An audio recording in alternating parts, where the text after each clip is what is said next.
कृष्ण प्रभु जी धन्यवाद।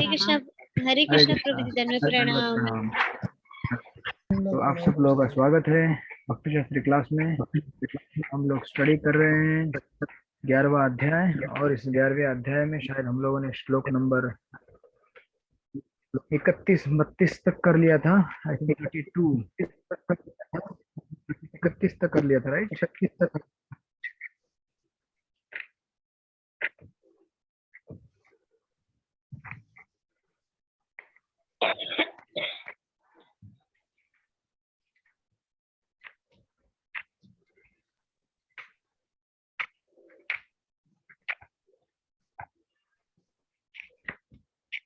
Okay okay,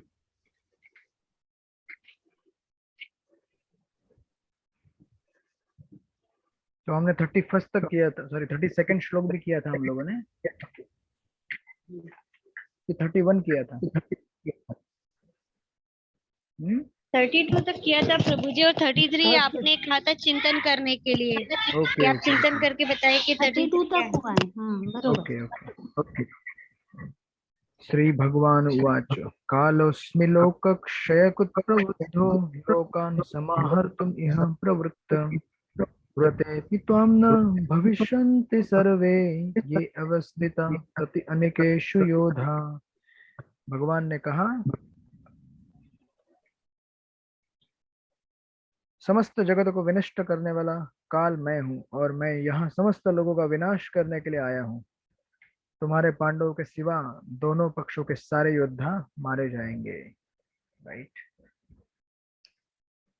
Mahabharat का यह वर्णन है कि जब कौरव पराजित हो गए थे और पांडव विजयी हो गए थे,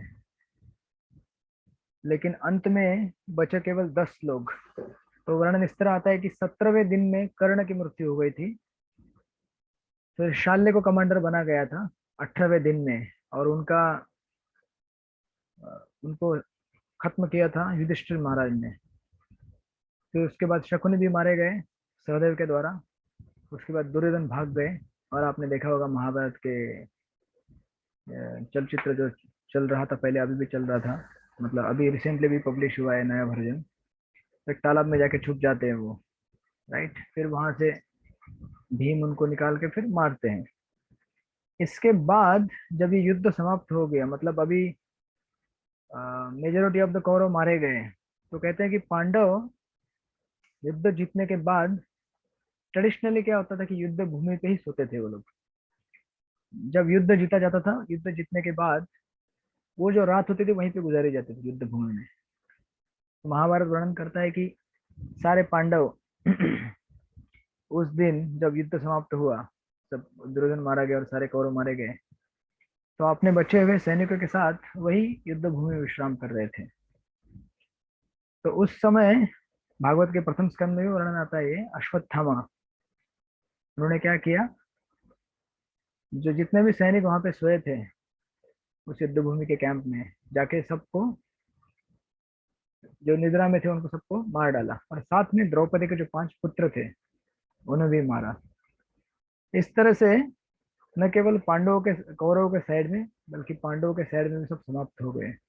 और मैंने लास्ट टाइम आपको स्टेटिस्टिक्स दिया था, केवल 10 लोग बचे थे। 7 लोग पांडवों के साइड में, 5 पांडव, कृष्ण और सात्यकी, और कौरव के साइड में कृतवर्मा, कृपाचार्य और अश्वत्थामा। ये केवल 10 लोग बचे, और सबको छोड़ के बाकी सब समाप्त हो गए। इसलिए प्रभुपाद लिख रहे हैं, सॉरी भगवान खुद कहते हैं, तुम्हारे पांडवों के सिवा दोनों पक्षों के सारे योद्धा क्या हो जाएंगे, मारे जाएंगे, कोई भी बचने वाला नहीं है। और उसके बाद भगवान ये बहुत ही सुंदर श्लोक बोलते हैं, 33वां श्लोक, तस्मात् त्वमुत्तिष्ठ यशो लभस्व। तस्मात् त्वमुत्तिष्ठ यशो लभस्व जित्वा शत्रुं भुङ्क्षं राज्यं समृद्धम्। जित्वा शत्रुं भुङ्क्षव राज्यं समृद्धम्। मयैवेते निहिता पूर्वमेव।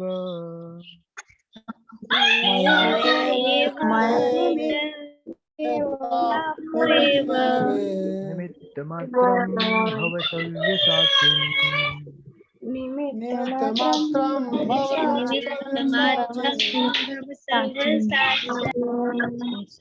ओके, अनिता माता जी पढ़िए इसका अनुवाद। यस प्रभु जी, हरे कृष्णा।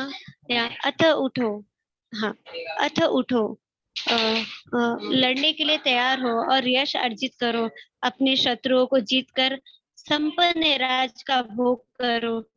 ये सब मेरे द्वारा पहले ही मारे जा चुके हैं। और हे सव्यसाची, तुम तो युद्ध हो। हरि बोल, Hare Krishna. Thank you so much. Savyasachi, सव्यसाचीन करके अर्जुन को पुकारा हुआ है। और प्रभुपाद लिखते हैं सव्यसाची का अर्थ है वहां जो युद्ध भूमि में अत्यंत कौशल के साथ तीर छोड़ सके, राइट। इस प्रकार अर्जुन को एक पटु योद्धा के रूप में संबोधित किया गया है, जो अपने शत्रुओं को तीर से मारकर मौत के घाट उतार सकता है। अब इतने जबरदस्त तीरंदाज होते हुए भी भगवान क्या बोल रहे हैं, आप केवल निमित्त मात्र बन जाओ। यानी कि समथिंग लाइक जैसे आपके पास बहुत अच्छा इंटेलिजेंस है, शार्प माइंड है आपका, आपको कोई भी क्वेश्चन पूछा जाए एग्जाम में तो भी आप क्या कर देते हैं, आंसर दे देते हैं।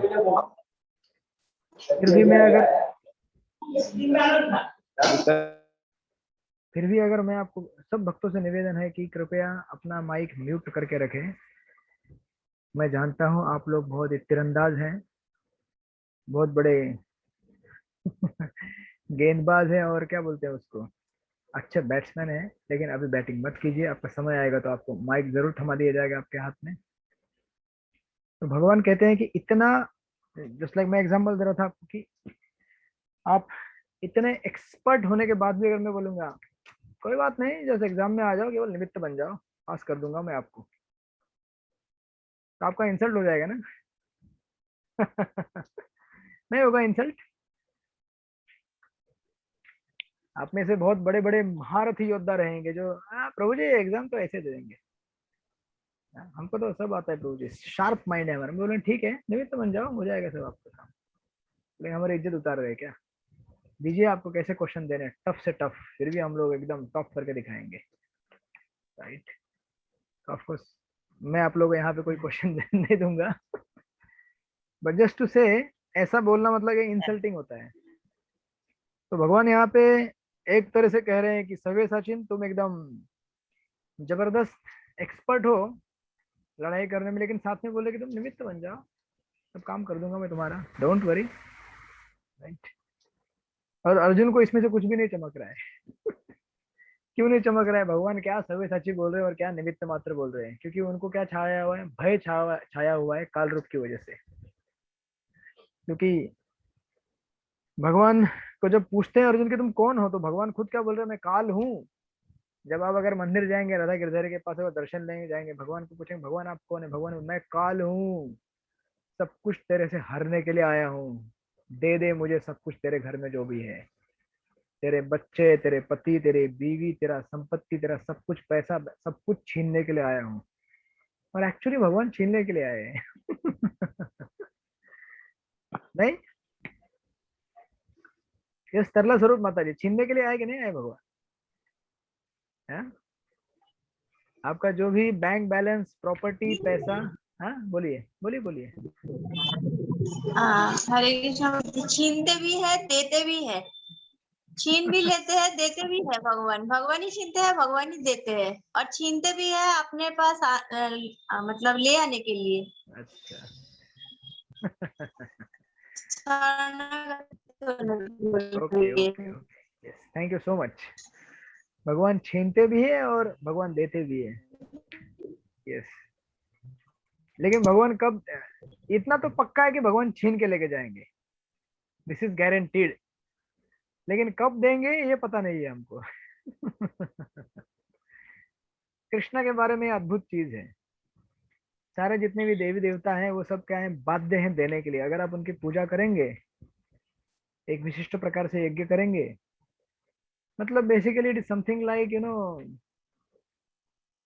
अगर आपने एग्जाम में क्वालिफाई किया तो आपको तो गवर्नमेंट को एंट्री देना ही पड़ेगा, अनलेस कुछ अगर किसी ने घूस खिला के दूसरे किसी को लेके आया वो बात अलग है, लेकिन डेमिगॉड्स की गवर्नमेंट में घूस बीस नहीं होती है ना। या आपने अगर कुछ फॉर्म भर दिया तो एग्जाम पास हो गए तो उनको लेना ही पड़ेगा अंदर आपको, लेकिन भगवान का ऐसा नहीं है, राइट। क्योंकि गोपीनाथ या गिरधारी का जो फॉर्म रहता है वो केवल हाथ से नहीं भरा जाता है, वो दिल से भरा जाता है। जब तक पूरा 100% साफ ना हो अंदर एंट्री नहीं मिलती है। वो बहुत बड़ा भयानक मैथमेटिक्स है वो, तो हम हर किसी को समझ में नहीं आता है। बट यहाँ पे भगवान कह रहे कि मैं छीनने के लिए आया हूँ। कालोस में तो अर्जुन इसलिए डरे हुए हैं, राइट। अगर आप उनके बारे में कभी पढ़े होंगे, श्रीधर स्वामी जो भागवत के प्रथम कमेंटेटर है, उनके इष्ट देव नरसिंह भगवान है। उनका एक कोटेशन है, वो कहते हैं कि अनुग्रहापि अनुग्रहापि उग्रापि एवायम पोतानाम सकेशरी। वो कहते हैं कि जिस प्रकार जो बाघिन रहती है ना, बाघिन या सिंहिन, मतलब जो मादा सिंह रहती है या बाघिन होती है, वो सबके लिए सबसे भयानक होती है, राइट। आपके पास अगर छोड़ दिया जाए आपके बाजू में, तो आप वहां बैठेंगे नहीं, धूम छोड़ के चले जाएंगे दूसरी जगह पे। हम तो एक सिंपल अगर कॉकरोच या चींटी आई तो हम भाग जाते हैं वहां से। क्या हो गया। या फिर वो छिपकली आती है ना एक सफेद कलर की, इंसेक्ट खाने वाली छिपकली, हमारे ट्यूबलाइट के आसपास घूमती है, घर में देखा होगा आपने। हम देख के तो डर जाते हैं। तो अगर शेर या फिर बाघ ऐसा अगर आपके पास में रख दे तो कैसा लगेगा आपको, भयानक लगेगा, राइट, वेरी फियरफुल। लेकिन सेम जो बच्चे रहते हैं ना, शेरनी के बच्चे, छोटे छोटे कप्स, उनके लिए बहुत ही प्यारी लगती है उनकी माँ। सारी दुनिया के लिए भयानक है, लेकिन अपने बच्चों के लिए वही शेरनी क्या है, कोमल नाजुक प्रेम करने वाली माँ, जो उनके लिए खाना लेके आती है, प्यार से चाटती है उनको, है ना, उनके साथ खेलती है, उनको अपने पीठ पे लेके घुमाती है, राइट।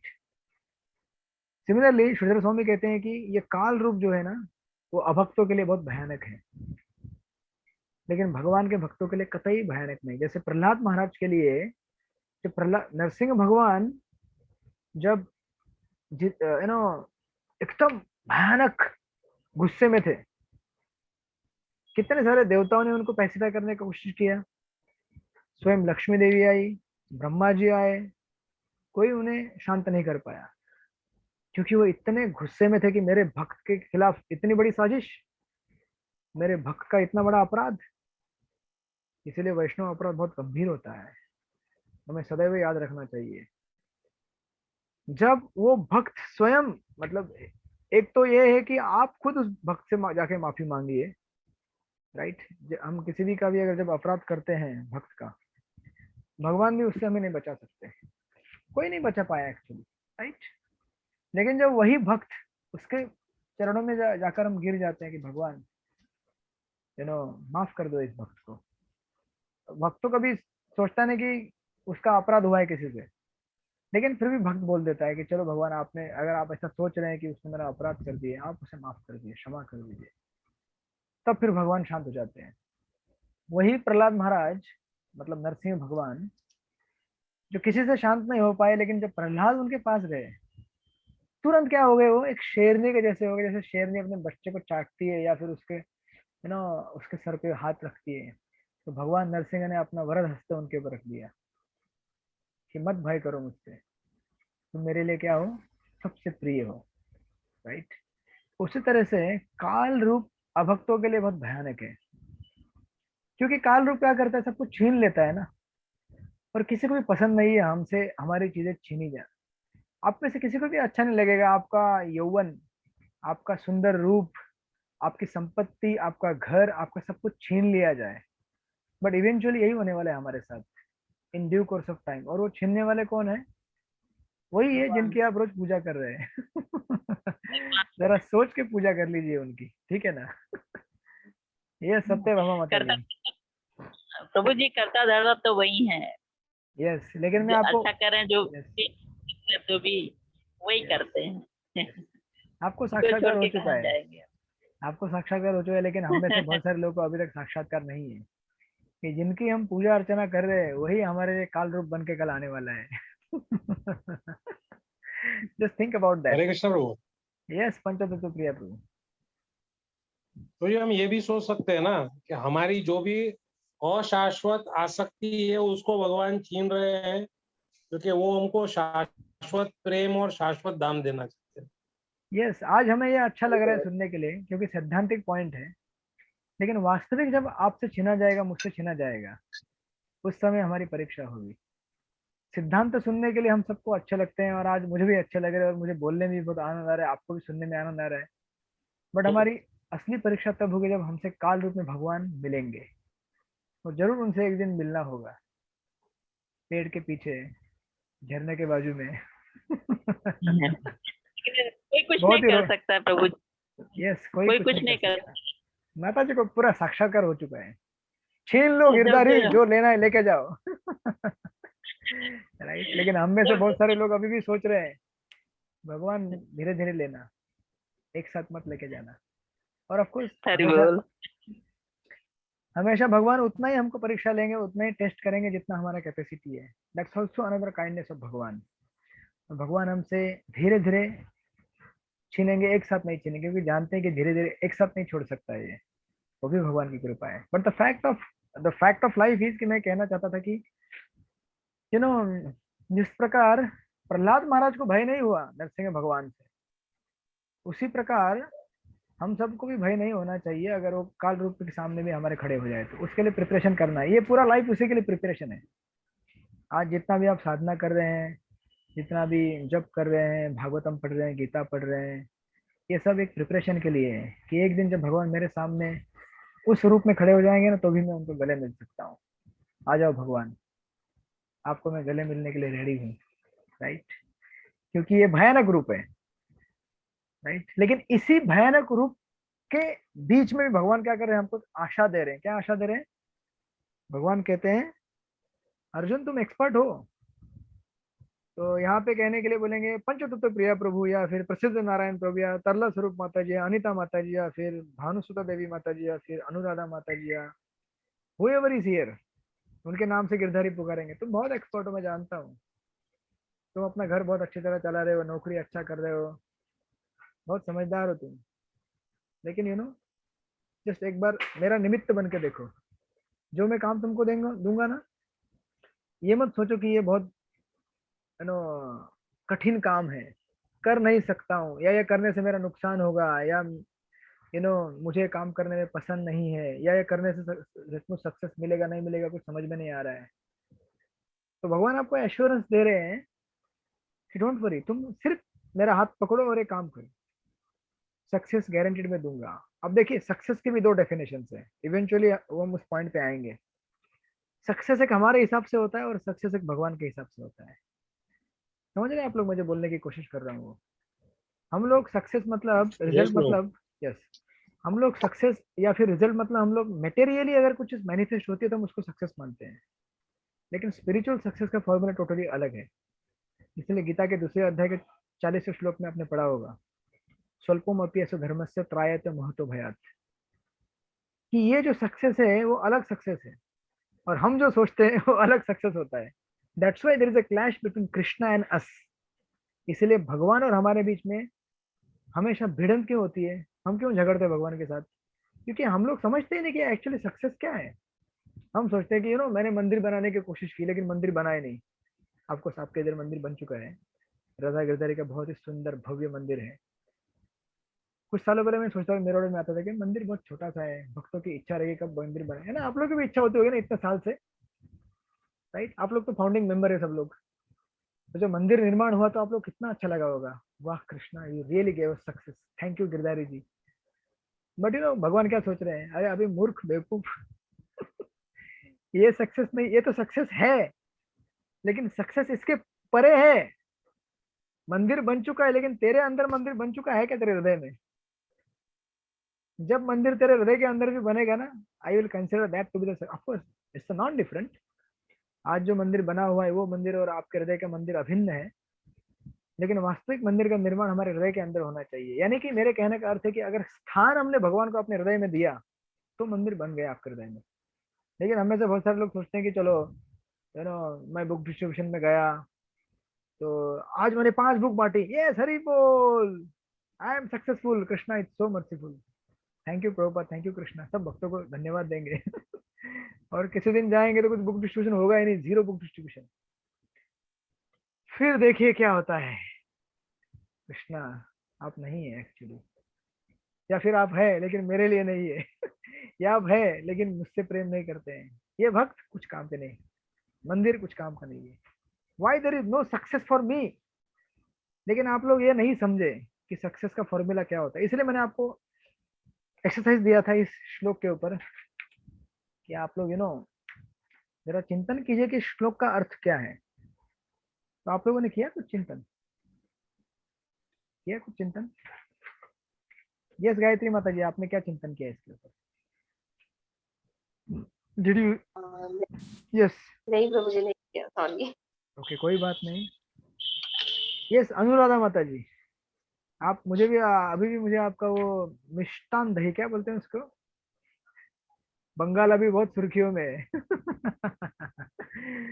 नंदीग्राम की लड़ाई चालू थी, खत्म हो गई लगता है। अभी कौन सी लड़ाई चालू है?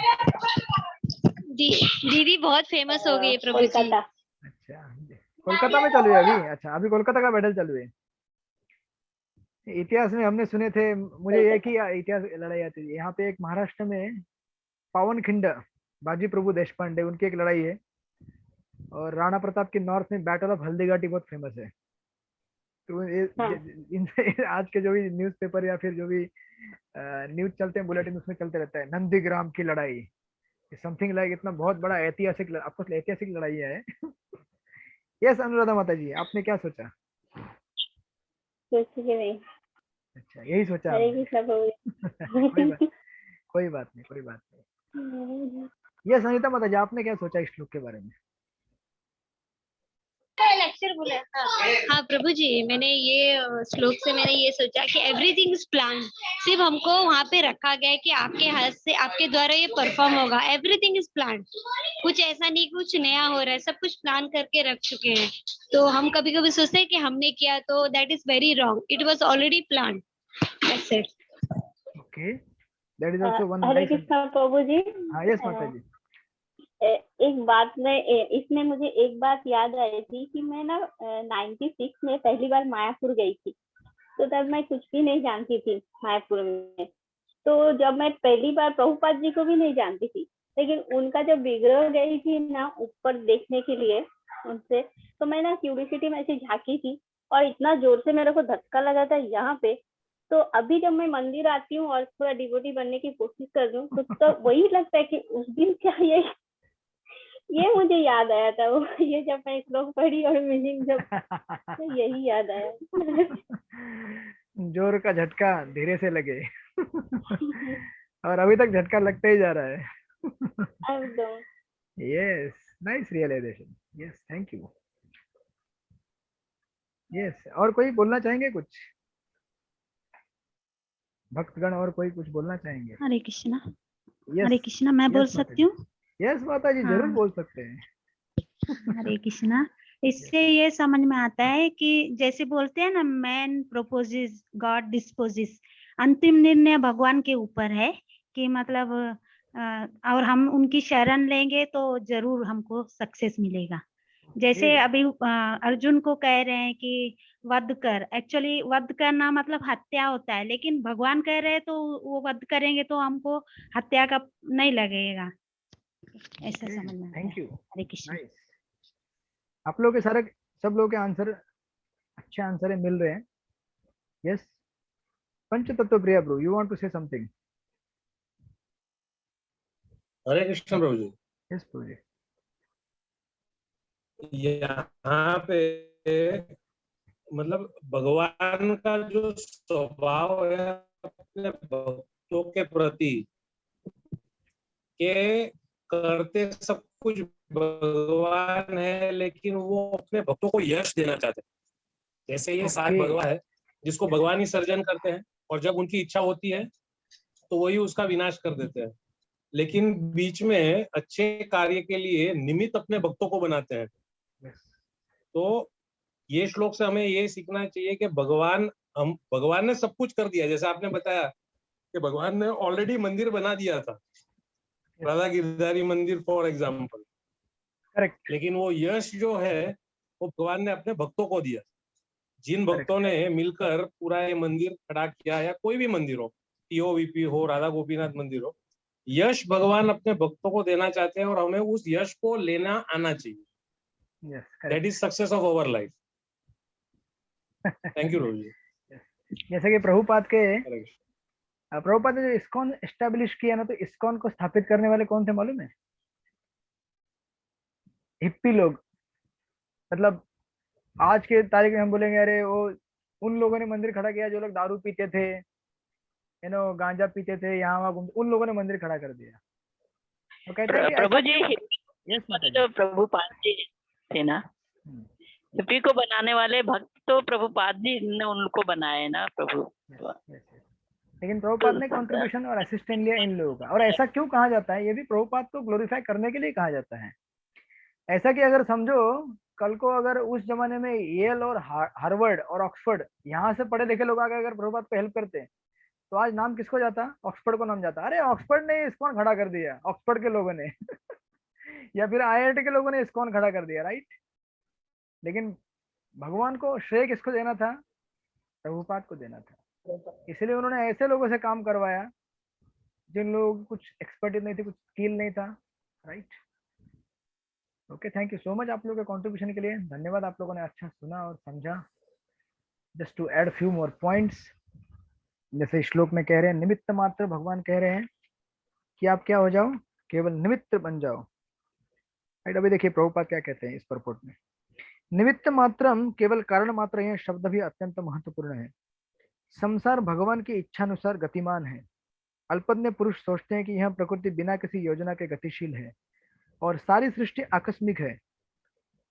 ऐसे अनेक तथाकथित विज्ञानी हैं जो यह सुझाव रखते हैं कि संभवतः ऐसा था या ऐसा हो सकता है, किंतु इस प्रकार के शायद या हो सकता है का प्रश्न नहीं उठता। प्रकृति द्वारा विशेष योजना संचालित की जा रही है।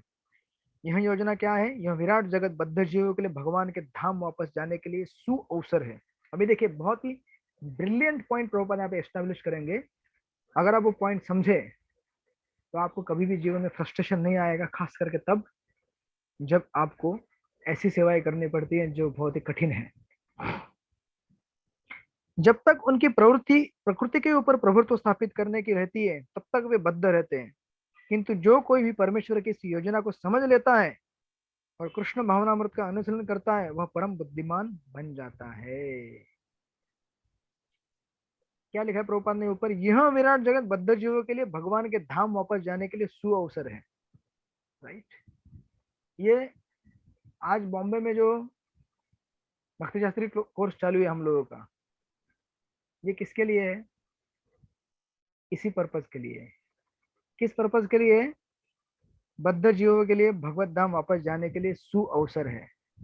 क्योंकि ये जो सृष्टि है प्रकृति द्वारा संचालित है, तो आपको भक्तों के लिए एक प्रकार से संचालित है और कर्मियों के लिए एक तरह से संचालित है।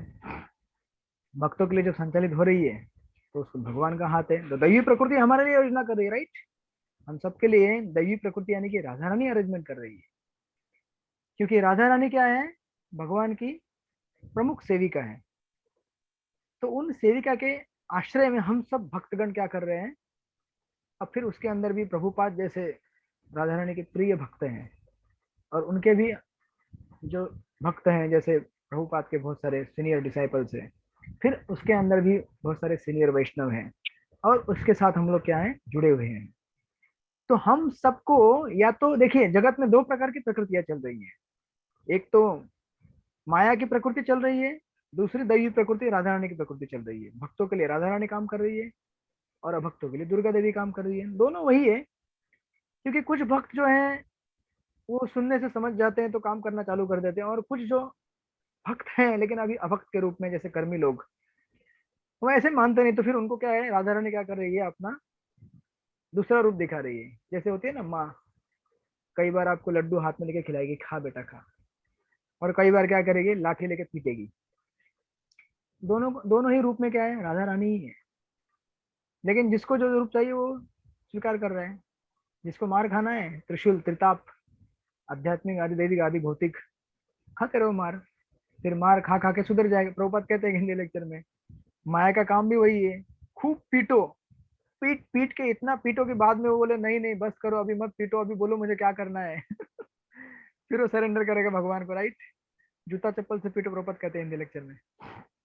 और हम में से जो पीट चुके हैं बहुत सारे लोग, पीट पीट के जब समझ गए कि अरे बाबा ये मम्मी का ये रूप अच्छा नहीं लग रहा है। मम्मी का वो रूप अच्छा लगता था, जब रोटी गरम गरम बना के खिलाती थी, बिठाती थी, प्यार करती थी, तो चलो उस रूप में क्यों ना स्वीकार किया जाए। तो हम लोग आ गए गिरधारी जी के पास। तो भगवान बोले ठीक है बेटा, आ गया, आ जा। अब यहाँ पे आ गए तो यहाँ पर भी अभी माया का प्रभाव नहीं छूटा है। तो कई बार ऐसा होता है, हमको आपने देखा होगा, जैसे पंचतत्व प्रिया प्रभु कह रहे थे कि मंदिर तो ऑलरेडी बन चुके हैं, राइट। और एक्चुअली भगवान ने इस जगत में सारी व्यवस्थाएं कर दी हैं बद्ध जीवों के लिए। अभी कितने बद्ध जीव यहाँ पे आते नहीं आते अलग बात है। जो प्यूरीफाई हो चुका है वो यहाँ पे आएगा, जो प्यूरीफाई नहीं हुआ है वो अभी भी लाइन में खड़ा है बेचारा, राइट। और हम भी लाइन में, हम भी शायद बहुत सारे लाइन में खड़े ही हैं, हमने अभी तक एंट्री अंदर नहीं किया, लाइन में खड़े होकर देख रहे हैं कि यहाँ पे क्या मिलने वाला है। और भगवान भी ठीक से समझाना चाहते हैं कि यहाँ पे क्या मिलने वाला है। इसलिए मैंने आपको पहले बताया कि यहाँ पे मिलने वाला सक्सेस आपके सक्सेस के हिसाब से नहीं रहता है, या आपका जो सक्सेस का आइडिया है उस आइडिया का सक्सेस यहाँ पे नहीं मिलता है। इसलिए देखिए भगवान क्या कह रहे हैं कि मैंने सारा चीज ऑलरेडी अरेंज किया है Arjun, I have already fix the match. मैंने पहले ही मैच फिक्सिंग करके रख दिया है बेटा। इंडिया जीतने वाला है या पाकिस्तान जीतने वाला है? इंडिया जीतने वाला है, तो ये मैच फिक्सिंग है क्या? मैच फिक्सिंग है क्या ये? भगवान अर्जुन को बोलेंगे तुम जीतने वाला है बेटा, डोंट वरी, तो मैच फिक्सिंग है क्या ये सत्यभामा माता जी, मैच फिक्सिंग है क्या? आरोप लगेगा बहुत बड़ा मैच फिक्सिंग का फिर भगवान के ऊपर, अपने भक्तों के लिए मैच फिक्सिंग कर रहे हो।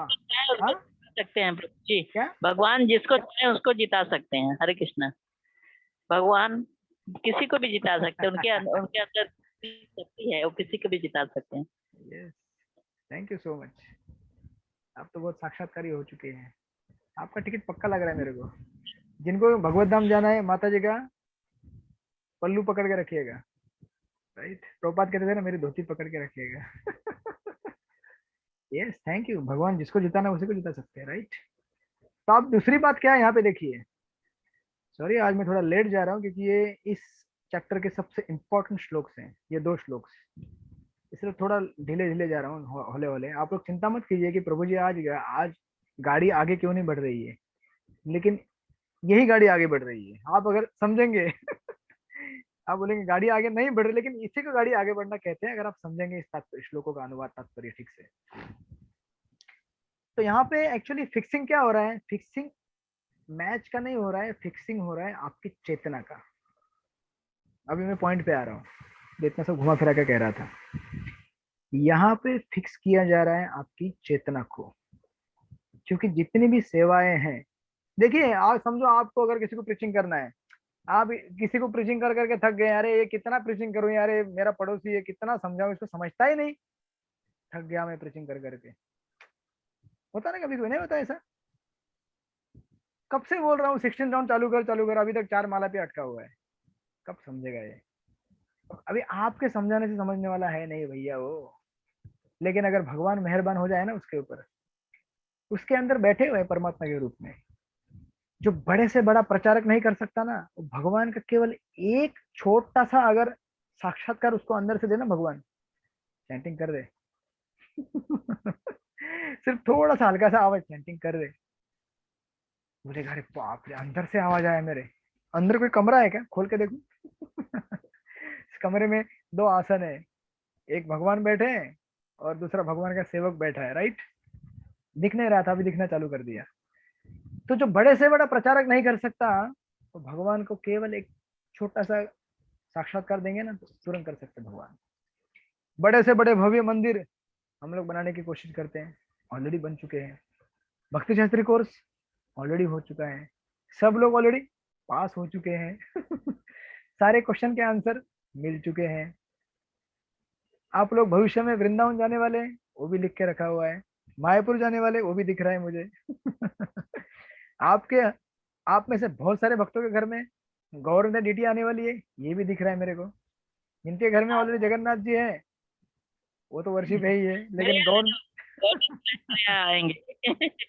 यस मैं तो मैं अभी वृंदावन जाके ले Prabhu ji. Yes thank you. तो अभी आप बोलेंगे कि अरे सब कुछ हो चुका है तो फिर हमको क्यों करने के लिए बोल रहे हो, हम पागल हैं क्या? अगर आपने ऑलरेडी सब कुछ कर दिया तो क्यों कर हमसे करवा रहे हैं? क्यों करा रहे हैं? देखिए, किसी भी सेवा का पर्पज, किसी भी सेवा का उद्देश्य ये नहीं होता है कि यू नो अभी समझो बोलेंगे कि अरे ये राधा गिरधारी के सीनियर भक्तों को मंदिर बांधना है इसलिए खड़ा, ये सब हमको काम पे लगा दिया।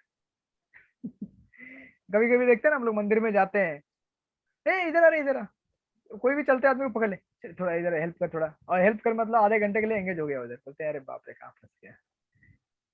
तो हमें अब जब ये श्लोक पढ़ेंगे, ये सब तात्पर्य पढ़ेंगे, हमें समझ में आएगा कि एक्चुअली भगवान हमारी चेतना को फिक्स करना चाहते हैं। क्योंकि कोई भी सेवा हमारे लिए एक मौका है अपनी चेतना को भगवान की सेवा में लगाने का। यहाँ पे किसी का कुछ स्वार्थ नहीं है, ना मंदिर के भक्तों का स्वार्थ है, ना ही भगवान का स्वार्थ है, ना ही प्रभुपाद का स्वार्थ है। प्रभुपाद ने इस्कॉन बनाया, कोई बोलेगा अरे प्रभुपाद ने इस्कॉन बनाया क्योंकि प्रभुपाद को इस्कॉन बनाना था और हमको हमको काम पे लगा दिया। अरे भैया ऐसा नहीं है, प्रभुपाद ने इस्कॉन आपके उद्धार के लिए बनाया, और जितनी भी सेवाएं आज इस्कॉन में चलती हैं वो सब आपके भले के लिए बनाई। क्योंकि ये सेवाएं अगर ना होती ना तो आपकी चेतना भगवान में फिक्स नहीं हो सकती थी। राइट? सही है कि गलत है? सोचिए जरा एक मिनट।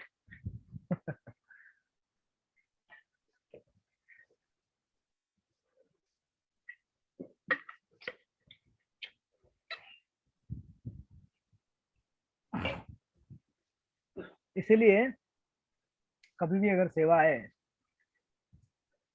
मेरे को पिछले 2 दिन से बहुत भयंकर सेवा चालू है मेरा इधर। आप लोग देख रहे होंगे मैं थका हुआ हूँ, लेकिन जब मैं तात्पर्य पढ़ रहा था बहुत शांति मिली। मैं बोला हाँ ये सही है कि जितनी भी सेवाएं आज मुझसे ली जा रही हैं या मैं कर रहा हूँ, इन सब का उद्देश्य ऐसा नहीं कि केवल मेरा मुझसे काम करवाना है या कुछ, केवल इतना ही उद्देश्य है कि मेरी चेतना भगवान के सेवा में लगे। इसलिए इस जगत में सारी चीजें फिक्स हो चुकी हैं, सब कुछ फिक्स हुआ है, लेकिन हमारा चेतना फिक्स हुआ है क्या भैया? उस चेतना को फिक्स करने के लिए हमें मौका दिया जा रहा है कि सेवा करो। इसलिए सेवा मिलने के बाद कभी भी ना गुस्सा होना है, ना चिल्लाना है, ना कुछ कंप्लेंट करना है अरे उस भक्त को कम सेवा दिया मेरे को ज्यादा दिया। हाँ, आपका बॉडी अगर थक गया है, माइंड थक गया है, आप ब्रेक ले सकते हैं, आप बोल सकते हैं कि थोड़ा हमें ब्रेक दीजिए। बट किसी भी सेवा के लिए आप चिल्लम चिल्ली नहीं करना चाहिए, क्योंकि ये सेवा हमारे लिए क्या है, एक मौका है अपनी चेतना को भगवान की सेवा में लगाने का। राइट? क्योंकि जब भगवान की सेवा में लगेंगे तो उससे क्या होगा, आपकी चेतना भगवान में लगेगी तो आपका शुद्धिकरण होगा, हमारा भगवान से आसक्ति बढ़ेगा और हम धीरे धीरे मुक्ति पथ की तरफ अग्रसर हो जाएंगे। अदरवाइज कोई मौका ही नहीं है। इसलिए भगवान कह रहे हैं कि अर्जुन तुम क्या बनो, केवल निमित्त बनो। और निमित्त कैसा? आपकी चेतना को फिक्स करने के लिए। मुझे आपकी जरूरत नहीं है, लेकिन आपको मेरी जरूरत है। आज मंदिर, कभी कभी हम ऐसा सोचते ना, चल नहीं करूंगा सेवा, छोड़ रहा हूँ मैं ये। बहुत तुम लोग अपने आप को बहुत क्या बोलते हैं हिंदी बॉम्बे के लैंग्वेज, बहुत शाना समझते हो। कभी कभी दो भक्तों के बीच में लड़ाई हो जाती है, मैं नहीं आऊंगा कल से राधा गिरधारी मंदिर, बहुत हो गया। क्या मंदिर कम है क्या पूरी दुनिया में? किसी भी मंदिर में जाऊंगा भक्ति कर लूंगा। राइट? तो ऐसा अहंकार नहीं करना चाहिए। जहाँ हमारे गुरु महाराज ने हमको सेवा दिया है, प्रभु दत्तादेश बोलते हैं उसको, वो हमारे लिए वृंदावन के जैसा है। वृंदावन ही है वो एक्चुअली। ऐसे वृंदावन में जाएंगे कि सोचूंगा कि मैं भजन करूंगा और गुरु जी ने कुछ सेवा दिया है वो सेवा छोड़ के, तो कभी वृंदावन दिखेगा नहीं आपको। वृंदावन वही दिखता है जहाँ पे गुरु महाराज ने या हमारे सीनियर भक्तों ने हमको सेवा का मौका दिया है। राइट? तो इसीलिए बहुत ही सुंदर क्लैरिफिकेशन यहाँ पे भगवान देते हैं। अब क्या करो, इस सब राज्य को जीतो, मेरे लिए निमित्त बन जाओ, और ऐसा निमित्त बनने से क्या होगा, आपको मौका मिलेगा। प्रभुपाद कह रहे हैं तात्पर्य में, कहते हैं कि यहाँ विराट जगत बद्धजीव के लिए भगवान के धाम वापस जाने के लिए सुअवसर है। राइट? तो प्रभुपाद आगे लिखते हैं हाँ देखो, किंतु जो कोई भी परमेश्वर की इस योजना को समझ लेता है और कृष्ण भावना का अनुसरण करता है, वो परम बुद्धिमान है। तो हम सब बुद्धिमान व्यक्ति हैं एक्चुअली, क्योंकि हम लोग क्या कर रहे हैं, भगवान के उस प्लान में अपने आप को एंगेज कर रहे हैं। दृश्य जगत की उत्पत्ति तथा इसका संवार ईश्वर की परम अध्यक्षता में होता है। इस प्रकार कुरुक्षेत्र का युद्ध ईश्वर की योजना के अनुसार लड़ा गया। अर्जुन युद्ध करने से मना कर रहा था, किंतु उसे बताया गया कि परमेश्वर की इच्छा अनुसार उसे लड़ना होगा, तभी वह सुखी होगा। यदि कोई कृष्ण भावना में से पूरित हो और उसका जीवन भगवान के दिव्य सेवा में अर्पित हो, तो समझो कि वह कृतार्थ हो गया। एंड वन मोर क्लैरिफिकेशन, इसमें और एक क्लैरिफिकेशन ये है कि अभी आप बोलेंगे ठीक है, आपने बोला कि सब कुछ मेरे अरेंजमेंट से होने वाला है और तुम सक्सेसफुल होने वाले हो, लेकिन कभी कभी सक्सेसफुल नहीं होते हैं, होता है ना कभी कभी ऐसा। इसलिए मैंने पहले ही कहा कि हमारे सक्सेस का डेफिनेशन और भगवान के सक्सेस का डेफिनेशन अलग अलग है। हम क्या सोचते हैं कि चलो मैं नो बुक डिस्ट्रीब्यूशन करने गया, एक भी बुक डिस्ट्रीब्यूट नहीं हुआ, काय का निमित्त मात्र, क्या क्या प्रभु जी बोल रहे थे, कुछ भी नहीं हो रहा है, थोड़ी मैं निमित्त मात्र हूँ, कुछ भी नहीं हो रहा है, ये सब बकवास है। ऐसा नहीं है, आप समझे नहीं ठीक से। आपने श्लोक का मर्म ठीक से समझा नहीं। मर्म क्या था, आपको एंगेज करना, रिजल्ट आएगा नहीं आएगा इसकी कोई गारंटी नहीं है। भक्ति शास्त्री एग्जाम के बाद आप में से कितने लोग पास होंगे फेल होंगे इसका कोई गारंटी नहीं है। लेकिन भक्ति शास्त्री कोर्स होते होते जितने भी भक्त मतलब कोर्स में हैं आज, उनकी चेतना भगवान में लग गई कुछ समय के लिए। आप लोग डर गए ना। फेल हो गया तो भी पास हो गया, ये क्या बोल रहे हैं प्रभु जी। मैं ईशोपनिषद की भक्ति शास्त्री की परीक्षा में एक बार फेल हो चुका हूँ, फॉर योर इन्फॉर्मेशन, मैंने आपको पहले ही बताया था। हरे कृष्ण। जब मैंने फेल भक्ति हो शास्त्री, या पास, हरे कृष्ण प्रभु जी, फेल हो या पास हो, लेकिन हमारी चेतना यदि भगवान में लगी तो वो सबसे वो पास ही कहलाएगा। चाहे धूप हमारी हो चेतना भगवान में लगे। चाहे छाव हो। अब तो मुझे बॉलीवुड के गाने गाने पड़ेंगे। यस, आप मर्म समझ गए हैं।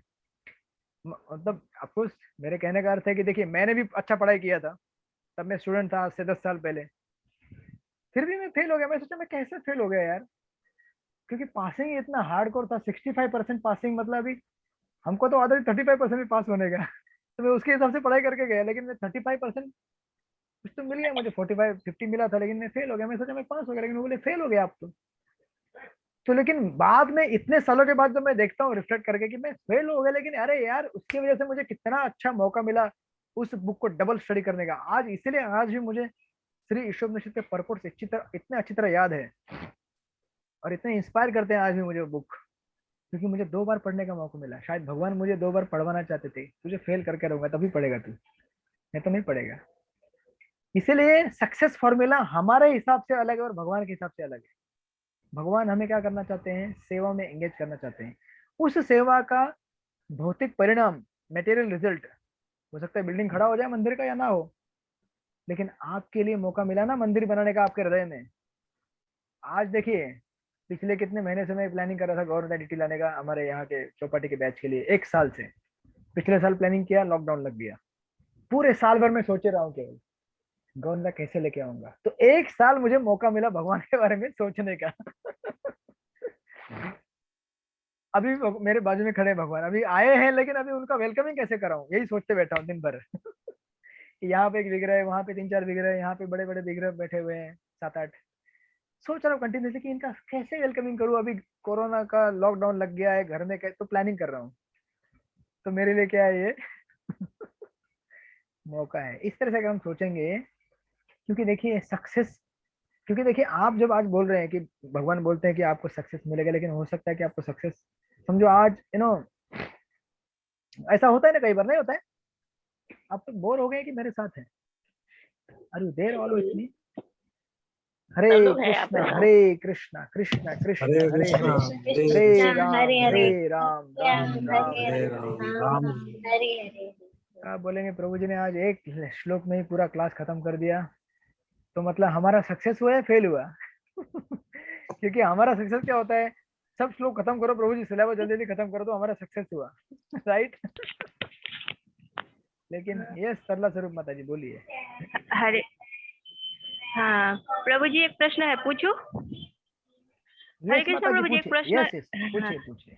प्रभु जी, क्या है कि हम लोग अभी सक्सेस है क्या सक्सेस नहीं है उतने स्तर पर पहुंचे नहीं। मतलब कभी कभी हम लोग समझते हैं कि सक्सेस है और मतलब सक्सेस नहीं है ये समझते नहीं है, खाली करके जाते हैं मतलब। तो फिर हमारे आगे क्या ये रियलाइजेशन आएगा? हरि बोल, हरि बोल, आवाज आ रहा है? आपको यस यस माता जी, मैं सुन रहा हूँ पूरी तरह। आपको ये रियलाइजेशन तब आएगा अच्छा। जब एक बार भक्ति शास्त्र के किसी एग्जाम में फेल हो जाएंगी जो मुझे मैं एक बार ईश्वर परिषद में फेल हुआ तो मुझे नहीं आया। प्रभु जी, हरि बोल, यस माता जी। हरि बोल प्रभु जी। हम लोग ऐसा मतलब अभी तक रियलाइजेशन नहीं आया कि सक्सेस है कि नहीं सक्सेस है। खाली ऐसा समझ दे कि हमारे गुरु हमको आदेश दिया है तो जितना चाहे पालन करे तो फिर आगे आएगा ना रियलाइजेशन। आगे आगे मतलब गाढ़ा होएगा। मेरा प्रश्न ये है कि आगे गाढ़ा होएगा ना? यस माता जी, आपका ये साक्षात्कार की गुरु महाराज ने सेवा दिया है वो करते रहना है, यही आपका साक्षात्कार है। जैसे प्रभुपाद को भक्ति सिद्धांत सरस्वती ठाकुर जी ने 1922 में इंस्ट्रक्शन दिया कि आप क्या करो, अंग्रेजी भाषा में प्रचार करो, जितने भी बुक से प्रिंट करो। और प्रभुपाद ने उस इच्छा को कब पूरा किया? 1965 के बाद, यानी कि 40 साल के बाद। तो आप बोलेंगे अरे सक्सेस कैसे मिला? 40 साल, 40 years Prabhupada was meditating on that instruction. 40 साल तक प्रभुपाद ने चिंता, उस इच्छा के ऊपर मनन किया। तो आपको प्रभुपाद के बारे में हम ये नहीं बोल सकते कि प्रभुपाद एंगेज हो गए प्रभुपाद नित्य सिद्ध है, वो हमें एंगेज करने के लिए यहाँ पे आए हैं। लेकिन एग्जाम्पल लेना है तो फिर प्रभुपाद 40 साल तक सोचते रहे गुरु महाराज के बारे में। गुरु महाराज ने इंस्ट्रक्शन दे, कैसे पूरा करूं, कैसे पूरा। दिस इज सक्सेस, यही सक्सेस है। आज समझो आपके घर में आपकी चिंता है कि मैं, समझो फॉर एग्जाम्पल आपके घर में समझो गौरते आने वाले और गौरते ड्यूटीज आपके घर में है। आप सोच रहे हैं दिन भर के भगवान के लिए कैसे कपड़े सिलाए जाए, भगवान को कैसे कंगन पहनाया जाए, तो कपड़े हमारे हिसाब से क्या होता है सक्सेस की? कपड़े पहना दे, हाँ अभी हो गया, सक्सेस हो गया। अरे वो सक्सेस नहीं है, वो सक्सेस तो है, लेकिन दिन भर आप उसके बारे में सोचे ना, दिन भर आपने चिंतन किया कि कैसे होगा ये सक्सेस, कैसे मिलेगा। यही तो कृष्ण भावना है। कृष्ण भावना इसी को तो कहते हैं। कृष्ण भावना ये नहीं है कि कल मैंने मंदिर खड़ा होने के बाद सक्सेस होता है क्या? नहीं, मंदिर निर्माण करते समय जो हम इतना परिश्रम कर रहे हैं भगवान के मन, वही तो सक्सेस है हमारे लिए। इसलिए सक्सेस फॉर्मूला हमारे हिसाब से अलग है, भगवान के हिसाब से अलग है। और इस सक्सेस फॉर्मूला को अगर हम नहीं समझे तो कल हम भगवान को गाली देंगे, इस्कॉन को गाली देंगे और कुछ बोल के निकल जाएंगे यहाँ से, और वो होने नहीं देना चाहते हम इसलिए आपको मैं क्लैरिफाई कर रहा हूँ कि what is real success. Yes Prabhu. Can I add something? Yes Prabhu, sure. तो जी दो चीज, एक प्रभुपाद का एक कोट है मुझे याद आ रहा है कि जैसे आपने बताया कि हमारे घर पे गौर निताई के डीटीज आने वाले हैं, तो गौर निताई के डीटीज आके हम उनका अभिषेक करके उनको इंस्टॉल करें, दैट इज नॉट सक्सेस। जब से हम सोचना चालू कर देते हैं यस कि गौर निताई को हम लाने वाले हैं, तो प्रभुपाद कहते हैं कि ये तो समाधि की स्थिति है। Yes correct, this is real समाधि। यस दैट्स कि हम भगवान के बारे में ही सोच रहे हैं, है ना। भक्तों को ये जो अष्टांग योग है उसमें सब करने की जरूरत नहीं पड़ती, क्योंकि भक्त हमेशा भगवान के बारे में सोचते रहता है, और यही समाधि की स्थिति है। ये एक बात। और दूसरा चीज, एक गुरु महाराज का एक कोट मुझे याद आ रहा है। गुरु महाराज कहते हैं कि learn to see the hand of God in everything that happens in your life. अगर आप ये कला सीख गए कि आपके जीवन में जो भी हो रहा है उसके पीछे यदि आप भगवान का हाथ देख लेते हो तो आप अपने जीवन में कभी भी दुखी नहीं हो। Perfect, thank you, nice answer, super answer, great. समाधि की स्थिति जो अष्टांग योगी करता है इतना कठिन परिश्रम के बाद, वो आप कर रहे हैं। जैसे वृंदावन में यशोदा मैया गोपाल को दिन भर सोचती रहती, क्या खिलाऊं, आज क्या बनाऊं, मेरा गोपाल गाय चराने गया है, अभी घर आएगा वापस, तो उसको मैं कैसे नहलाऊंगी, क्या खिलाऊंगी, कैसे, दिन भर चिंतन। और गोपियों का भी ये चिंतन रहता है कि मेरे श्याम सुंदर वन में गए हैं, उनके पैर के नीचे पत्थर आएंगे, कंकड़ आएंगे, उनको लगेगा श्याम सुंदर कब आएंगे वापस। इसी को कहते हैं समाधि की अवस्था। और ये है ग्रेटेस्ट समाधि, क्योंकि भगवान के सर्वोच्च रूप के ऊपर हम क्या कर रहे हैं, ध्यान कर रहे हैं। Right, thank you so much. और इसका दूसरा एक साइड है कि आप इसको और अगर ऐड करना है तो कभी कभी भगवान हमको सक्सेस क्यों नहीं देते। खास करके जब आप देखेंगे हमारे जो 6 अनर्थ के साथ हमारे बैटल होती रहती है। आप तो बहुत सारे बैटल के बारे में बात करते हैं, battle of Nandigram, battle of Haldi Ghati, so and so battle, लेकिन हमारे तो रोज के बैटल है। बैटल विद द 6 अनर्थाज, जो हमारे 6 अनर्थ है उनके साथ रोज हमारी लड़ाई होती है। इस लड़ाई में बहुत बार हम लोग हार जाते हैं, राइट। बहुत प्लानिंग करते हैं कि ऐसे करेंगे ये नहीं करेंगे, लेकिन समय हार जाते हैं हम लोग। सोचा होता है कि 6 घंटा सोऊंगा, 10 घंटा सो जाते हैं, अरे बाप रे हार गया। सोचा होता है अटेंटिव जब करूंगा, इनअटेंटिव जब हो जाता है। सोचा होता है गुस्सा नहीं करूंगा किसी के ऊपर, गुस्सा हो जाते हैं इतने भयंकर। कभी कभी तो मैं क्लास के बाद भी गुस्सा हुआ हूँ क्लास खत्म हो गई, क्लास में बोला गुस्सा नहीं होना है, क्लास के बाद इतना गुस्सा किसी के ऊपर, या फिर क्लास के जस्ट 5 मिनट पहले किसी के साथ इतना भयंकर झगड़ा हुआ, अरे ये काम क्यों नहीं हुआ, वो काम क्यों नहीं हुआ। तो 5 मिनट, फिर किसी दिन फिर ठीक है 5 मिनट में क्लास शुरू हो गई ऐसे 5 मिनट कभी लेता हूँ ना तो इसके लिए लेता हूँ थोड़ा सा माइंड को थोड़ा फ्रेम में लाने के लिए कि ओके क्यों ऐसा हुआ, ओके भगवान साक्षात्कार देना चाहते हैं भैया, you are not the doer. जब तक मैं नहीं चाहूँ ना तब तक तुम शांत नहीं बन सकते। तो ऐसी लड़ाई हम हार जाते हैं, ये भगवान। और देखिए हम हारते हैं और एक दिन अचानक लगता है कि मैं जीत गया, मुझे कुछ भी फर्क नहीं पड़ रहा है, कितना भी काम क्रोध लोग कुछ नहीं फर्क पड़ रहा है। भगवान से मैंने सिर्फ सिंसियरली प्रेयर किया था, भगवान मुझे बचाओ, और मैं एकदम पीसफुल हूँ।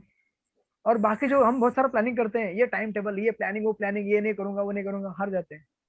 भगवान ये दिखाने के लिए करते हैं कि देखो तुम्हारे लाइफ में सक्सेस तुम्हारे प्लान से नहीं आएगा, मेरे कृपा से आएगा। इसका मतलब बिल्कुल ये नहीं है कि प्लान नहीं करना चाहिए, लेकिन प्लान करने के बाद हमें भगवान के ऊपर आश्रित रहना चाहिए। हम लोग कई बार ये सोचते हैं कि मैंने अच्छा पढ़ाई किया है, मैं अभी इतना मार्क्स लेके आऊंगा। कभी कभी नहीं होता है एग्जाम पूरा टर्न ले लेती है, कुछ और ही क्वेश्चन आना चालू हो जाते हैं क्वेश्चन में, जो कि मैं अक्सर नहीं किया करता हूँ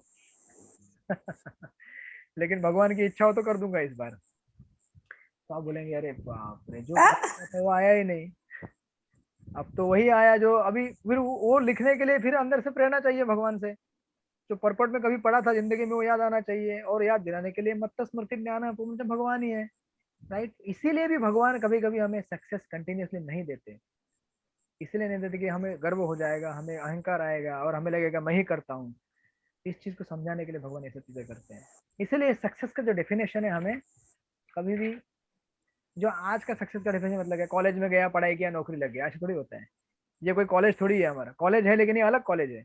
यहाँ पे आपकी डिग्री काम नहीं करेगी। अरे कॉलेज में तो मैंने भक्ति नो मैं टॉपर था, भक्ति शास्त्र में टॉपर नहीं कर पा रहा हूँ, नहीं कर पाओगे यहाँ का टॉप। और टॉप करने के बाद भी आप एक्चुअली टॉपर नहीं बनोगे, क्योंकि यहाँ का टॉप करना अलग होता है, राइट। और इसीलिए कभी ऐसी लड़ाई अगर आप हार गए तो निराश मत होइए, हैव फेथ ऑन कृष्णा। क्योंकि देखिए 2 चीजें होती है, just to conclude with this, और एक श्लोक में भी लूंगा मैं और कंक्लूड कर देंगे जस्ट 5 मिनट में। एक होता है वॉर और एक होता है बैटल। वॉर यानी कि युद्ध भूमि, युद्ध, और हिंदी में ट्रांसलेट करेंगे या फिर उसको तो ठीक है, एक बड़ा युद्ध जिसमें छोटे छोटे लड़ाइयाँ पार्ट है, राइट। तो जीवन में हम छोटी छोटी लड़ाई जो लड़ते हैं ना, आज किसी से झगड़ा हुआ लेकिन शांत नहीं हो पाया मन, किसी को देख के काम भावना आ गई, या किसी को देख के ईर्ष्या हो गई, राइट। ये सब छोटी छोटी लड़ाइयाँ हम हार जाते हैं। लेकिन सबसे बड़ी लड़ाई क्या है? अंत में भगवान का स्मरण करना, अंत काले च मामेव स्मरण मुक्ता कलेवरम।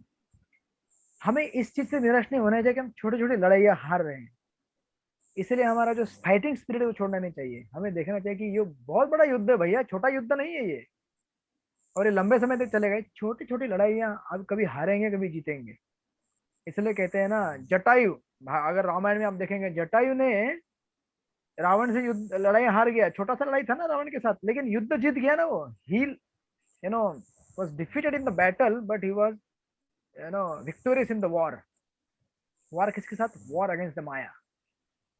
इवन महाभारत में भी जब अभिमन्यु का मृत्यु हो जाता है, मृत्यु यानी कि शरीर छोड़ते हैं, उस समय सब लोग निश्चिंता से निश्चित हो, अरे बाप रे इतना बड़ा अन्याय इसके साथ हुआ। तो व्यासदेव युधिष्ठिर महाराज को समझाते कि अरे भैया किसके लिए चिंता कर रहे हो, चिंता खुद के लिए करो। अभिमन्यु ने ऐसा स्थान प्राप्त किया है जिस स्थान को देवता भी ईर्ष्या करते हैं। अभिमन्यु ने काम, क्रोध, लोभ, मोह, मद, मात्सर्य इनसे परे भगवत धाम को प्राप्त किया है। अरे बेवकूफ, तुम्हें तो तुमको मतलब जैसे अपने अंकल किसी को समझाया ना, अपने नाती पोते को, बेवकूफ तुमको चिंता करना चाहिए, तुम अभी भी इस जगत में हो, और ये जगत में ये केवल महाभारत की लड़ाई नहीं है, ये लड़ाई जीत लोगे तुम, लेकिन उसके बाद में बहुत सारी लड़ाइयां हैं, काम, क्रोध, लोभ, मोह, मद, इनके साथ लड़ाइयां होने वाली है, उसको कैसे जीतोगे। अरे तुम्हें तो खुश होना चाहिए कि अभिमन्यु ने इतना बड़ा लड़ाई जीत लिया माया के साथ और भगवत धाम को प्राप्त कर लिया भगवान के लिए सेवा करते करते, लेकिन तुम और मैं अभी भी यहीं पे हैं। और हमें अपने आप के ऊपर क्या करना चाहिए, मतलब हमें अपने आप को समझना चाहिए कि हम हारे हुए हैं अभी भी, राइट। इसीलिए असली बैटल जो है वो है भगवत धाम की प्राप्ति। अब वो कब होगी, कैसे होगी, भगवान के हाथ में। छोटी छोटी लड़ाई हम जीतेंगे, हारेंगे, should not get discourage by that. तो इसलिए भक्ति शास्त्र में कोई अगर फेल हो जाएगा ना, बिल्कुल चिंता मत करना, ये सोचना कि दूसरा मौका मिला है पढ़ाई करने का। Right, okay. तो ये बहुत सुंदर श्लोक है, आप लोग इस पर मनन कीजिए, चिंतन कीजिए। इस श्लोक को आप लोग, मैं हमेशा जब बुक डिस्ट्रीब्यूशन जाता था ना, तो मैं हमेशा ये श्लोक याद करता था। 2012 में मैं बहुत एक्टिव था बुक डिस्ट्रीब्यूशन में, जब भी जाता था ऑलमोस्ट रोज जाता था और रोज यही श्लोक रटता था। भगवान कहते थे जाओ। उस समय मुझे अर्थ मालूम नहीं पड़ा था इतना, लेकिन आज मालूम पड़ा है। उस समय मैं ही सोचता था कि अरे जाओ, भगवान ने तुम्हारे लिए स्कोर बना के रखा हुआ है, सिर्फ जाके बांटना है। तो ऑफकोर्स भगवान भी एकदम विचित्र है, नव साधक के लिए उस प्रकार का इंस्पिरेशन देते हैं। अभी मैं नया नया था, राइट, तो उस समय वो इंस्पिरेशन की जरूरत थी। अब जब पुराना हो गया तो भगवान बोलेगी बेटा तुमने बुक तो डिस्ट्रीब्यूट कर लिए, छोटे छोटे सक्सेस पाले, लेकिन बहुत सारी लड़ाइयां भी जीतना बाकी है, राइट। एक बहुत बड़ा वॉर का सेगमेंट बाकी है। तो आपको उस समय ऐसा नहीं हुआ था कि रोज बुक, कभी कभी ऐसा भी होता था कि बुक डिस्ट्रीब्यूशन मतलब कुछ वो होता ही नहीं था। तो उस समय मैं सोचता था कि अरे सर्वे सच कैसे हो गया मैं आज। मतलब मेरा घमंड दूर हो जाता था, राइट। लेकिन आज इसका मीनिंग मुझे बहुत अच्छी तरह समझ में आता है भगवान की कृपा से, प्रभुपाद की कृपा से। और आप लोग भी चिंतन मनन कीजिए, बहुत ही सुंदर श्लोक और तात्पर्य है। इसके आगे भी बहुत सुंदर विश्लेषण यहाँ पे आएगा। लेट्स टेक वन मोर श्लोक और फिर हम एंड करेंगे इसका। इसके आगे का श्लोक है, भगवान आगे बोलते हैं, वो आगे का भी बहुत सुंदर श्लोक है। द्रोणम च भीष्मं च जयद्रथं च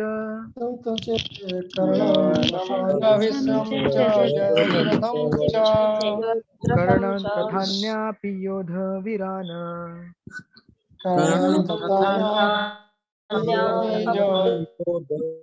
मया हतस्त्वां जहिमामधिष्ठा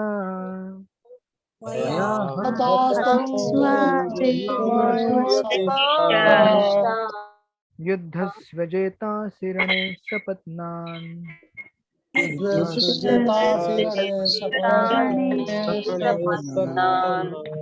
ओके, गायत्री माता जी पढ़िए इसका अनुवाद।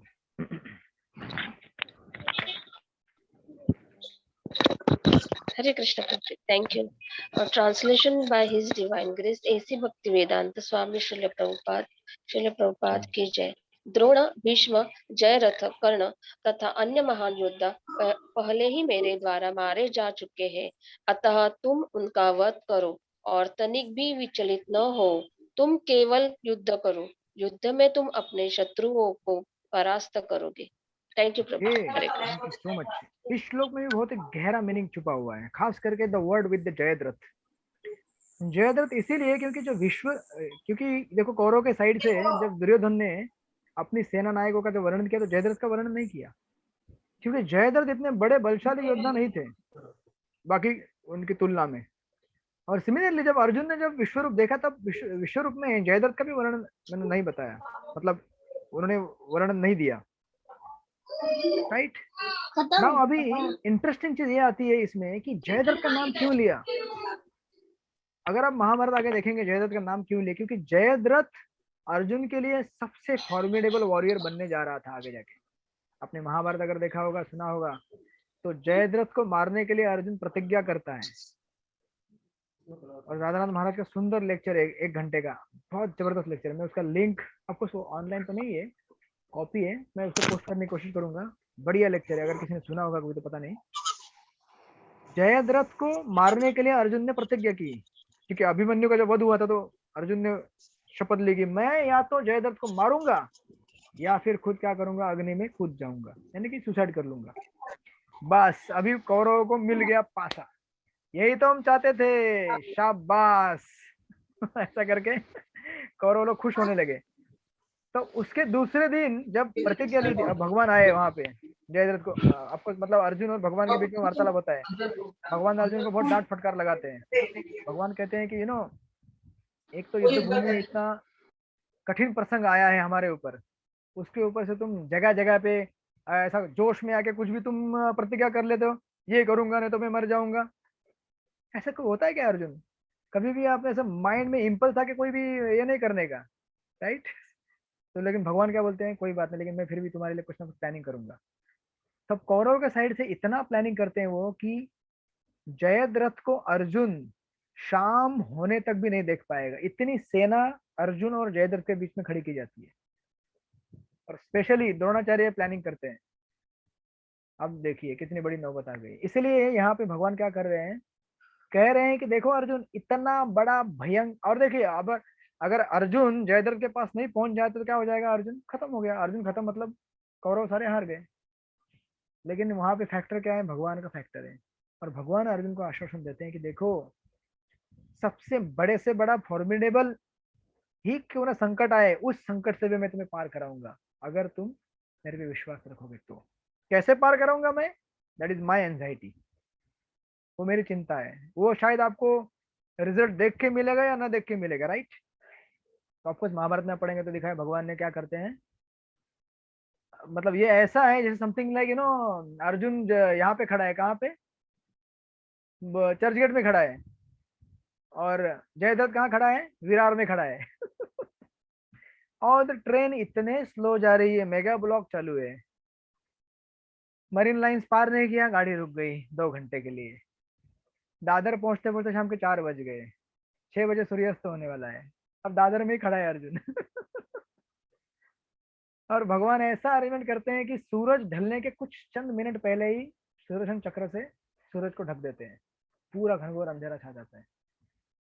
अब बस जो बेवकूफ लोग होते हैं वो क्या करते हैं, समय के पहले उत्साह चालू, सेलिब्रेशन चालू कर देते हैं। मैं आपको बोलूंगा नहीं, मैंने क्रिकेट का एक क्लिप देखा था। मतलब उसमें इंडिया पाकिस्तान का मैच चालू था। मैच खत्म होने के जस्ट 1-2 बॉल पहले ही कुछ तो एक सिक्सर है कुछ लग जाता है, 4-5 रन चाहिए जीतने के लिए। आप लोगों को थोड़ा मैं डाइवर्ट कर रहा हूँ, just to create a fun. तो 2-3 रन चाहिए जीतने के लिए पाकिस्तान को, और इंडिया बॉलिंग कर रही है, और कुछ तो छक्का लग जाता है, और अभी भी कुछ रन बचे हुए हैं, 2-3 नहीं मतलब कुछ ज्यादा, 8-10 रन लगे रहते हैं, और छक्का लग जाता है। तो पाकिस्तान की पूरी टीम वाह जीत गए वाह। लेकिन दूसरी गेंद में जो बची हुई गेंद रहती है उसका जो एक पर्टिकुलर ये रहता है, बैट्समैन आउट हो जाता है। बस अब एक आउट से पूरा गेम चेंज, अभी एक ही गेंद बची, कुछ तो 2 या 3 रन चाहिए होते, लेकिन नहीं कर पाते हो। मतलब बिफोर टाइम कभी भी सेलिब्रेशन नहीं करना चाहिए। उससे क्या हो जाता है, हमारा बैलेंस बिगड़ जाता है शरीर के अंदर का, ये कुछ भी हो सकता है। तो कौरव की पार्टी में क्या होता है, जीत गए जीत गए। बस इसी समय भगवान बोलते हैं अर्जुन उठाओ अपना तीर, लगाओ निशाना। अर्जुन बोलता है क्यों, अभी तो युद्ध भूमि का समय समाप्त हो गया, हम धर्म के विरुद्ध लड़ाई नहीं कर सकते। भगवान एक ही बोलते हैं, मेरा तुम्हारे लिए आदेश है, तुम करो। और अर्जुन ये नहीं आर्गुमेंट करता है, मतलब आजकल हम लोग आर्गुमेंट करते हैं ना हमारे काउंसलर से, हमारे गुरु महाराज से, कभी कभी ऐसा ही क्यों वैसा ही क्यों। गुरु मुख पद्म वाक्य, उसको अगर आपने मान लिया, your life is successful, whether the result is positive और नेगेटिव, इधर वे रिस्पॉन्सिबिलिटी गुरु लेता है ना, बस आपको तार देगा वो। फिर अर्जुन आर्गुमेंट नहीं करते, दैट्स सरेंडर, उसी को शरण लेना कहते हैं। यानी कि अर्जुन ने क्या किया, गीता ठीक ठीक से सुना था।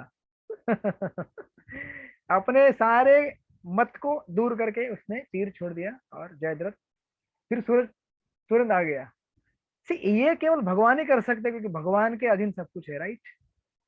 सारी सृष्टि, इस जगत से आध्यात्मिक जगत लेके जाने का काम भी भगवान ही कर सकते हैं। इसलिए 8वें अध्याय में आपने अगर पढ़ा होगा, भगवान कहते कि मेरे भक्त कभी भी चिंता नहीं करते और ना ही करना चाहिए कि मेरा मृत्यु दिन के समय में हो गया, क्योंकि दिन के समय में ऑस्पिशियस माना जाता है, राइट, दिन के समय में और शुक्ल पक्ष में।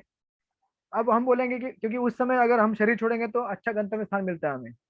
भगवान बोलता है कि भक्तों को सब चिंता करने की जरूरत नहीं है। क्यों? क्योंकि भले ही कृष्ण पक्ष चालू है या फिर रात के समय में शरीर छोड़ दिया भक्त ने, लेकिन भक्त को भगवत धाम लेके जाने का अरेंजमेंट भगवान का है।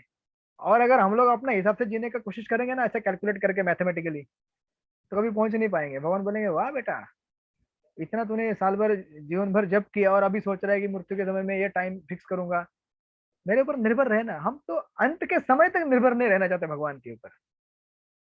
तो let's surrender to Krishna and be dependent on Krishna. भगवान जैसा चाहे वैसा भगवान हमारी गाड़ी लेके जाएंगे। इसलिए भगवान यहाँ पे कह रहे हैं कि जयद्रथ जैसा भी अगर कोई संकट आया ना बड़ा, उससे भी उभारूंगा, सिर्फ मुझे शरण आ अर्जुन।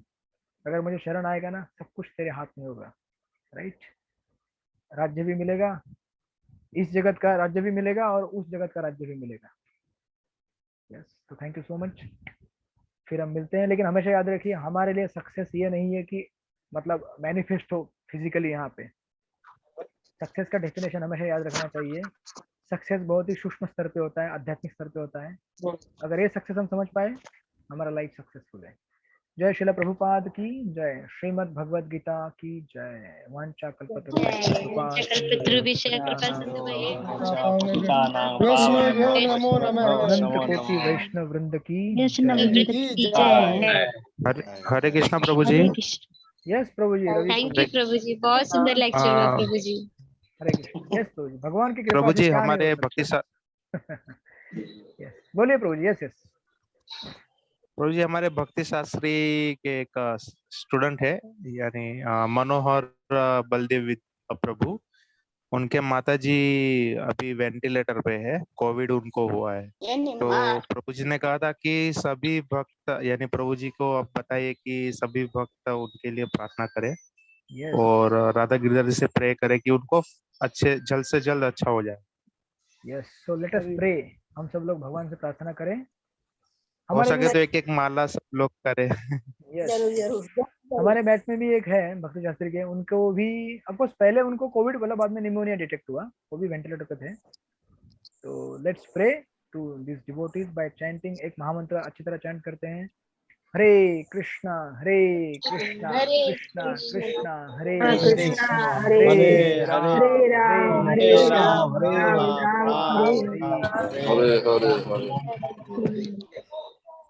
तो आप लोग भी अपनी तरफ से माला कीजिए, जैसे भी कर सकते हैं। गिरधारी जी से प्रार्थना कीजिए, जल्दी ही प्रभु जी ठीक हो जाए। यस, ओके, थैंक यू माता जी। यस माता जी। हरे कृष्ण। तो फिर मिलते हैं शनिवार को। शनिवार को आप लोग की एग्जाम है, मैंने सुना है। रविवार को संडे ना प्रभु जी? सॉरी संडे को सॉरी 3:30 बजे। 3:30 बजे। तो 3:30 से 4 आधा घंटा आपको एंगेज करने के लिए, मतलब आधा घंटा एग्जाम देके मैं आपको 1 हफ्ता भगवद गीता का चिंतन करने के लिए आपको क्या कर रहा हूँ, मजबूर कर रहा हूँ। तो आप लोग चिंतन कीजिए, बिल्कुल भी चिंता मत कीजिए, चिंतन कीजिए। और जो भी परीक्षा में टॉप करेगा उसके लिए बख्शिश रहेगा। क्या रहेगा, कैसे रहेगा, we will discuss on that day, और मे बी उसके बाद जब रिजल्ट आएगा तब। हरे कृष्णा, फिर मिलते हैं। हरे कृष्णा। धन्यवाद। हरे